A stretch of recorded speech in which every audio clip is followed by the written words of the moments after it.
ব্যাপী এই পরিবেশ দিবস একদিকে পালিত হচ্ছে এবং এই পরিবেশ দিবসকে কেন্দ্র করে বিভিন্ন ধরনের প্রোগ্রামকেও পালন করছে। আমরা শুধুমাত্র বলতে চাই এই একদিনের পরিবেশ দিবসের প্রোগ্রামকে কেন্দ্র করে বৃক্ষরোপণ কিংবা শুধুমাত্র প্রোগ্রাম করে যাতে ক্ষান্ত না হয়। আমরা বলি যে আমরা এমন একটা সমাজে বসবাস করি যেখানে পরিবেশ আসলে খুব গুরুত্বপূর্ণ।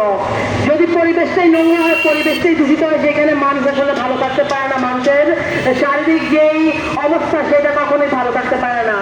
আপনারা জানেন যে পরিবেশের সাথে পরিবেশের উপর নির্ভর করে কিন্তু মানুষ বেড়ে ওঠে।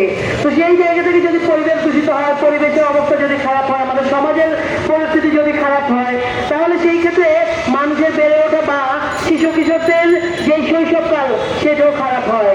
আমরা বলতে চাই যে এইবার সরকার যে প্রতিপাদ্য দিয়েছে যে প্লাস্টিক বর্জন, প্লাস্টিক একদিকে আমরা শুধুমাত্র প্রতিপাদ্য হিসেবে ব্যবহার করতে চাই না, প্লাস্টিক বন্ধের বা প্লাস্টিক ব্যবহারের বন্ধ করার যেই কার্যকরী উদ্যোগ সেই উদ্যোগ আমরা দেখতে চাই। আমরা এর আগেও দফায় দফায় কতবার আমাদের যে জেলা প্রশাসক সেইখানে আমরা আমাদের যে আহ্বান সেই আহ্বানও জানিয়েছি। আমরা এখন বলতে চাই বিশেষ করে যেহেতু এই সময়টাতে অন্তর্বর্তীকালীন সরকার আছে, কোনো দলীয় সরকার নয়, তাহলে এই অন্তর্বর্তীকালীন সরকার যাতে পরিবেশের দিকে দৃষ্টি দেয়। আপনারা যদি দেখে থাকেন যে আমাদের দেশে বিভিন্ন জায়গায় গাছ কাটা হয়, বিভিন্ন জেলায় যে বড় বড় বিভিন্ন বছরের বেশি বছরের বয়স্ক গাছ সেগুলো কেটে কেটে আজকে রাস্তাঘাট নির্মাণ করা হচ্ছে।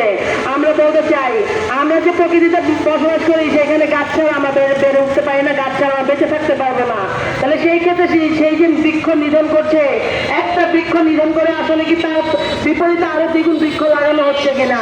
সংগ্রামী বন্ধুগণ, আমাদের চোখে কিন্তু আসলে সেই দৃশ্য চোখে পড়ে না। আমরা শুধুমাত্র দেখি বৃক্ষ নিধন করে রাস্তাঘাট নির্মাণ করা হচ্ছে, আমরা এটা তীব্র প্রতিবাদ জানাই।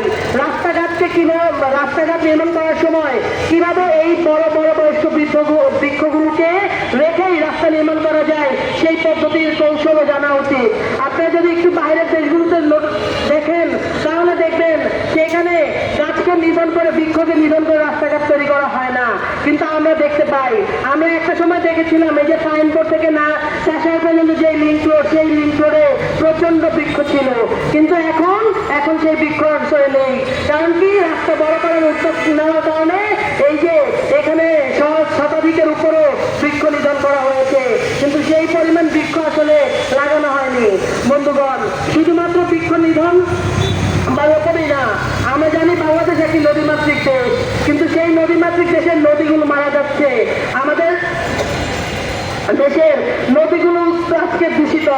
আপনারা যদি খুব দূরে না গিয়ে কাছেই দেখেন, আমাদের এই যে শীতলক্ষা পাশেই, এই শীতলক্ষার পাশে মাছের হাটে বিভিন্ন ধরনের কলকারখানার যে বর্জ্য, মাছের বর্জ্য, এই সব বর্জ্য এই শীতলক্ষায় মিশে এবং শীতলক্ষার পানি আজকে দূষিত। ওই শীতলক্ষা নদী দিয়ে আজকে কেউ পারাপার হতে পারে না শীতলক্ষার দুর্গন্ধের কারণে। ঠিক একইভাবে আপনারা যদি বুড়িগঙ্গার দিকে তাকান, সেই বুড়িগঙ্গার অবস্থাও কিন্তু এরকম।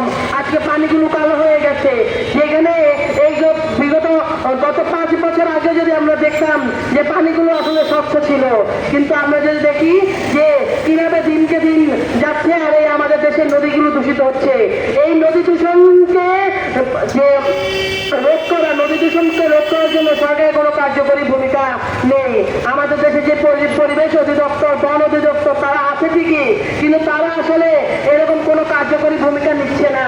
আপনারা যদি দেখেন যে এই যে কয়েকদিন আগে মাদারীপুরে প্রায় 100 বছরের একটা বৃক্ষকে কুসংস্কারের আখ্যা দিয়ে বৃক্ষটাকে কেটে ফেলা হলো। তাহলে আমরা বলতে চাই শুধুমাত্র মাদারীপুরে নয়, সারা বাংলাদেশে এরকম কুসংস্কারের ধোঁয়া দিয়ে বৃক্ষ নিধন হচ্ছে। এই কুসংস্কারের ধোঁয়া দিয়ে আজকে নদী দূষণ হচ্ছে, কিন্তু সেগুলো কোনো কার্যকরী ভূমিকা নেই। আপনারা যদি দেখেন আমাদের নারায়ণগঞ্জেই ড্রেনের যে বর্জ্য নিষ্কাশন তার কোনো সুব্যবস্থা নেই। আজকে যদি ঘন্টাখানেক বা আধা ঘন্টা বৃষ্টি হয়, সেই বৃষ্টিতে আমাদের চাষারা ডুবে যায়, 2 নম্বর গেট এলাকা ডুবে যায়। তাহলে এই যে ড্রেনের যেই বর্জ্য নিষ্কাশনের সুব্যবস্থা, সেই সুব্যবস্থা নেই। আমরা আজকের এই মানববন্ধন কর্মসূচি থেকে বলতে চাই যে এই ড্রেনের সুব্যবস্থা করুন। নদী দূষণ, নদী দখল এবং নদী দূষণের হাত থেকে নদীকে বাঁচানোর জন্য কার্যকরী ভূমিকা পালন করুন এবং বৃক্ষ বৃক্ষ নিধন নয়, বৃক্ষরোপণের মাধ্যমে আমরা পরিবেশ মানুষের জন্য পরিবেশ বান্ধব সমাজ গড়ে তুলতে চাই।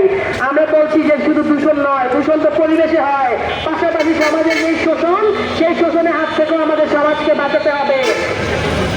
হ্যাঁ, তো সেই সমাজে কি পরিমাণ শোষণ হয় আমরা জানি। আমাদের দেশে যে ধনী দরিদ্রের বৈষম্য, সেই বৈষম্য দিনকে দিন বাড়ছে।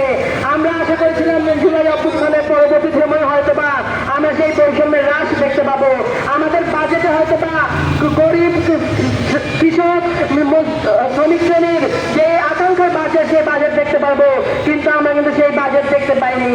সংগ্রামী সাথী ও বন্ধুগণ, এই কারণে আমরা বলতে চাই, দূষণ ও শোষণের হাত থেকে প্রকৃতি ও সমাজকে রক্ষা করতে ঐক্যবদ্ধ হতে হবে।